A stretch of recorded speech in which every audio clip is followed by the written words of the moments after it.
And now, the 6 o'clock report with Jack Dennehy. Good evening. Thousands of Portstown residents marched on City Hall today to protest plans to build a state prison near the city. Although a light rain was falling, an estimated 5,000 people marched over a mile from Portstown High School to City Hall, where Governor Brown and Mayor Henry Flores were meeting to discuss the project. A new prison is needed because the other state prisons are overcrowded. Several sites for the new prison were considered, but Portstown was chosen because, in the governor's words, all areas in the state must share the problems of our prison system. Although the protesters asked to meet with the governor, he refused and returned to the capital.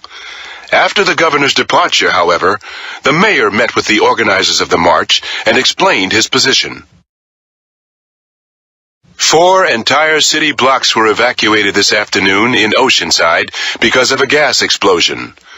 The explosion occurred at 1:20 p.m. in a deserted building on 2nd Street. Fire department officials believe that the explosion was due to leaking gas. The building had been empty for several months, and they suspect that a gas main had cracked because of vibrations from work being carried out by the city on the street. Coast Guard helicopters went into action today after a yacht capsized in Coolidge Sound. Despite rain and high seas, the helicopters were able to rescue all but one of those aboard. 2 men and 2 women were pulled to safety, but one of the men was pronounced dead on arrival despite the rescue team's efforts. The other 3 are in satisfactory condition. The 5th passenger, a woman, was not found. Although the Coast Guard continues its search, she is presumed drowned. The Coast Guard had issued a small craft warning this morning, but the yacht set out from the Newgate Marina in spite of the warnings.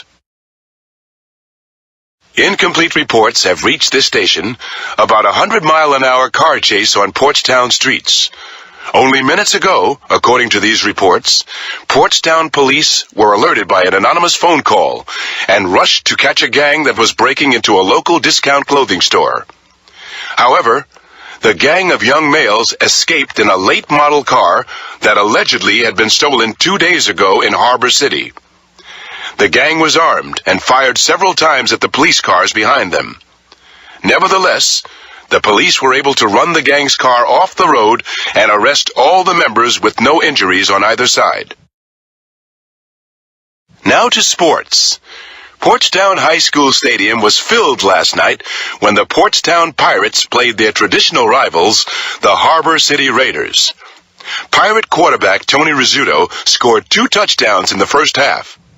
Although the Raiders didn't score at all in the first half, they went on to win with 2 touchdowns and a field goal in the second half. In spite of the Pirates' good showing in the first half, they couldn't seem to do anything right in the second.